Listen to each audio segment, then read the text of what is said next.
This is Never Down, Never Out with T.R. Matson. This podcast is about discipline when motivation fades, resilience when things get hard, and showing up when quitting would be easier. No hype, no shortcuts, just the mindset required to build something real, one day at a time. Let's get into it. All right, welcome back. Episode 20.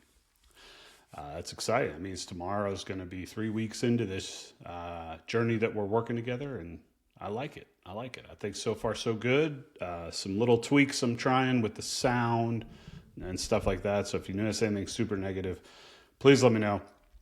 But overall, I appreciate the feedback and the support. It really has been pretty awesome and not something I really expected, to be honest with you. So we're almost 3 weeks into the first block of this education, talking, whatever you want to call it, where we started back in the beginning. And this is the foundations of mental toughness. Again, the idea being, when I structured this, was we have to start with a good foundation before we can get into the really big topics.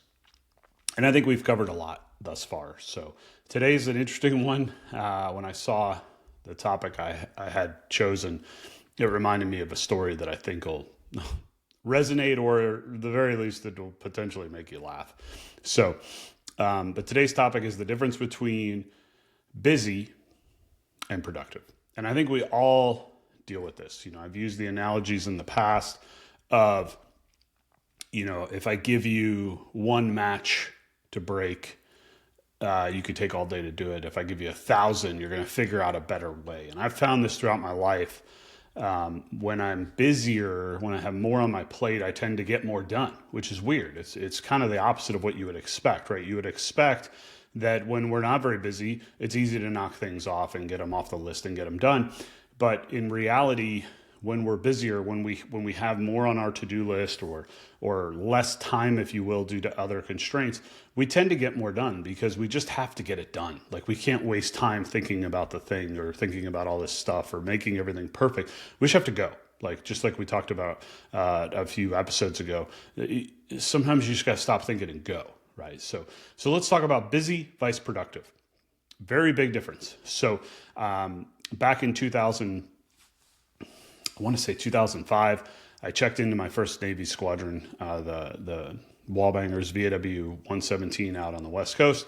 And I checked in actually technically on deployment, and then finished up that deployment. We went back to Point Magoo. And when we were getting settled in as a squadron, I got my first job. And what I mean is, my first job as in addition to my flying duties. And that was, I was going to be the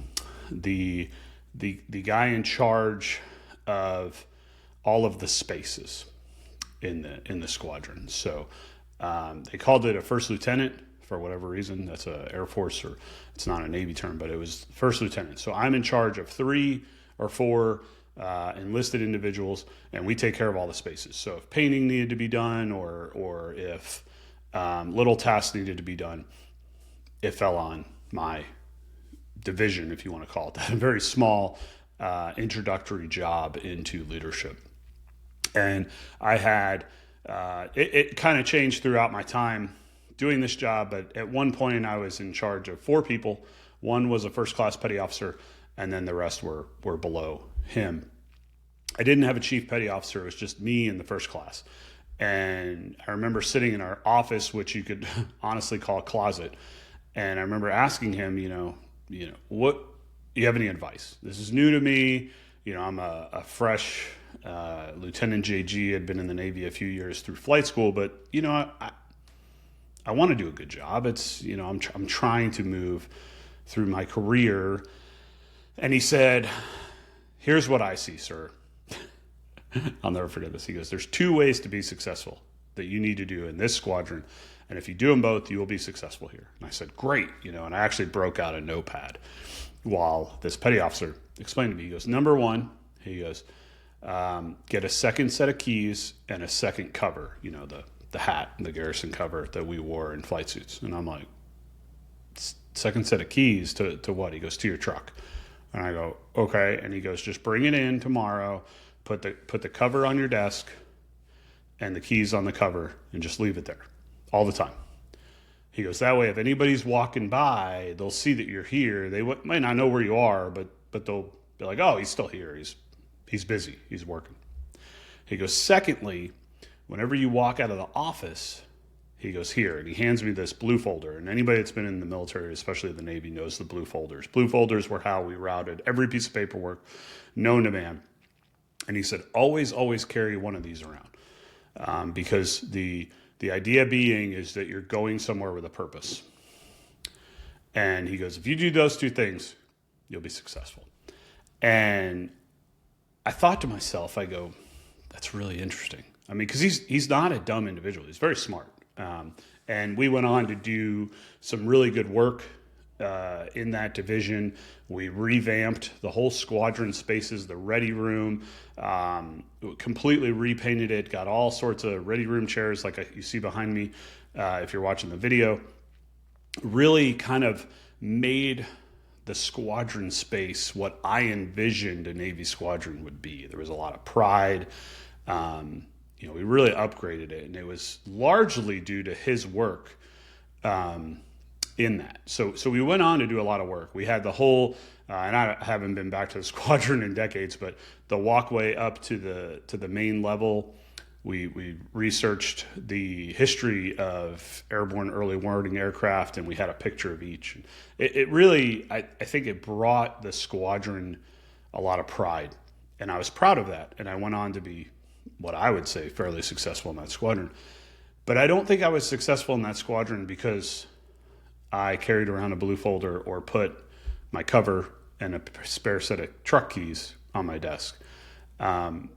Those visualizations were just there to fool others around me that I was busy. And being busy gets you really nowhere. Being productive, on the other hand, is where you make gains. So I had goals for myself in that squadron, and my goals were, I wanted to be an LSO. I wanted to get my level 3, if not level 4 qualification. I wanted to get my master's degree on the side because I had aspirations to fly fighters one day, and I knew that I was essentially building a resume, and I was going to give it my best shot for the Navy to say yes or no on whether I should be allowed to fly fighters. So I needed to be immensely productive. Being busy would not have helped me fly fighters. It just would have burned time during the day. So if you think about the difference between being busy and being productive, think about being busy just kills time. If you find yourself in a job that is just a 9 to 5, for lack of a better way to put it, type of job where you clock in and you clock out and you're there working for somebody else, and you're not really excited about the job, then being busy helps the time go by. And that's not a bad thing in the short term. But let's look long term. Sorry, as I hit my mic. See, told you I'm tweaking things here, so you're getting the raw. Let's say you're in that 9 to 5 job and you have to go in and you have to do this job and you have to, check the boxes, but you have aspirations to be an entrepreneur, to write a book, or to learn another skill so you could get out of the space you're in. When you leave that 9 to 5 job of being busy all day, you now have to transform into being productive, because unfortunately you have to give that job a lot of your time during the day. So now you have less time to now work towards something you're going for. Now, that could be anything. That could be learning a different skill set. That could be losing weight. That could be bending relationships like we've talked about. But if you don't work on it and you're not productive, you're never going to gain anything. You're going to find yourself 5 years, 10 years, 20 years from now in that same or a similar 9 to 5 job, looking back and going, man, what? I just wasted all this time. And one of the things in life, in my opinion, is you get one shot at it. And nobody has been able to prove to me that we come back around. You get one trip, and for whatever reason we're here and whatever you believe, that's it. That's your trip. And you have to take advantage of that time, because I've spoken of this on other podcasts. I've spoken of this in the past couple of weeks. To me, time is the greatest commodity, and I wish I knew that when I was younger, because I didn't. So any of the younger viewers, hit the I believe button right now and realize that time is the most important thing that you physically have right now. And if you allow somebody or something to take that time away from you, it better be for a good reason. Now, back to my analogy with the 9-to-5 job. Hey, we need to make money, right? We need to do things to put food on the table, to pay for training or other skill sets we want. Things don't come for free for most people. So it's okay to have that job. It's okay to work those jobs, but just understand that now you've taken 24 hours a day and you've given 8 of them to somebody else, right? So now it's time to take that other amount of time and be as productive as possible. If in a perfect world where money was no object and you could just sit around and hone your craft or go for your goal, is productivity as critical? It's still important, but it's not as critical as if you find yourself where something else is taking a portion of your day. So if something else is taking a portion of your day, it's important to understand that you have to be productive with the rest of your time. You have to sleep. You know, there's an Arnold Schwarzenegger quote where he talks about sleep, and he said, "Oh, people say I need 8 hours," and he tells them to sleep faster, which I laugh at. It's so funny. There are times in my life where I knew I wasn't going to get 8 hours of sleep every night. Is that sustainable long term? No. You need your sleep. You need to rest your body. Has there been times where I've done 6 or maybe 5 or less for short term? Yes, because I'm trying to be as productive with my time. So that's one thing we can do. Another thing we can do is be very, very, very specifically organized with our day. I find that to be more valuable now than the sleep. And the reason I say that is because if we're being massively if our intent is high on what we're doing with every minute of our day, then we are being as productive as we possibly can with that time. So for me, that means calendars. It means finding those minutes here or there, and they add up. I haven't always been that way. And sometimes I'm not that way now. I find myself working on other things, and then that turns into me scrolling the internet, or that turns into my squirrel mentality of a shiny object, and now I'm going down a rabbit hole over here, where in reality, I should have been focused on my task, but I couldn't block out that noise. I'm not being productive in that moment. I might look busy. If my children came in or something, they'd be like, "Oh, Dad's busy," I'm not answering the phone. I'm not doing things like that, but I'm not really being productive with my time. When I am productive with my time, I often look back on a day and it shocks me with how much I actually get done. Like, it actually shocks me to where I'm like, wow, like I did a lot today. And that's really the goal. The goal at the end of the day, in my mind, is when you're brushing your teeth and you're looking in the mirror, right?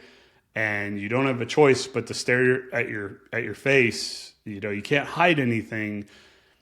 Is 1, was I a good person today, and did I do something to help others? Hopefully. 2, do I feel like I accomplished something? We were given this gift of another day on this planet. Do I feel like I actually did something that was worthwhile? Hopefully the answer is yes. I'd be lying to you if I told you every day the answer is yes. It's not. Some days I look at myself and I'm like, whew, that was a waste, right? What was I doing there? That I could have done so much more, and I didn't. I had a bad day and I wasn't productive. Other days, it shocks me when I kind of go through the mental Rolodex of what I did for the day. I'm like, wow, I got a lot done. Like, cool. Let's try to replicate that tomorrow. You've earned your rest, and have a good night's sleep, and wake up tomorrow fresh and do it again. And that's really what we're looking at here. It's critical, though, to be able to differentiate the two. Much like we talked about the difference between motivation and discipline, right? People often confuse that. I think something else that's very often confused is when you feel like you're busy vice productive. And productive usually is much more efficient than busy. Busy usually is kind of a waste of time. Again, not always, not in every situation, but it's often we are not utilizing our time as well as we could. And sometimes that's okay, and other times it's really not. Sometimes we need a little bit of a break, and the productive throttles can come back a little bit. Other times we need to push them up. But at the end of the day, we're going to look at this one more time. At the end of the day, what I need you to do is I need you to take a good hard look at what you did. Was what you did today you being busy, or was what you did today you being productive? Productive is the key if you want to reach your goals. I know you can do it. You know you can do it. But we have to be efficient with the time that we have to do it. Every little thing that's pulling on you in any given day, it's very easy to get to the end of that day and have nothing to show for it. If you want to reach these goals, you need to get to the end of that day and actually surprise yourself with how much you've gotten done. If you could do that, you're well on your way to obtaining those goals. So again, apologize for some of the mic issues today. I'll work on it. I tend to talk with my hands, and I'm messing with different positioning on the mic to make it more clear, but it doesn't help if I hit the mic. Thank you so much for the support. Thank you so much for listening and hearing this for what it is, which is a raw format conversation with what I think may help others be more successful in 2026. Keep pressing. Keep moving forward. We'll talk soon. If this episode helped you, don't just listen, apply it. Progress is built in what you do after the message ends. Remember, never down, never out. I'll see you tomorrow.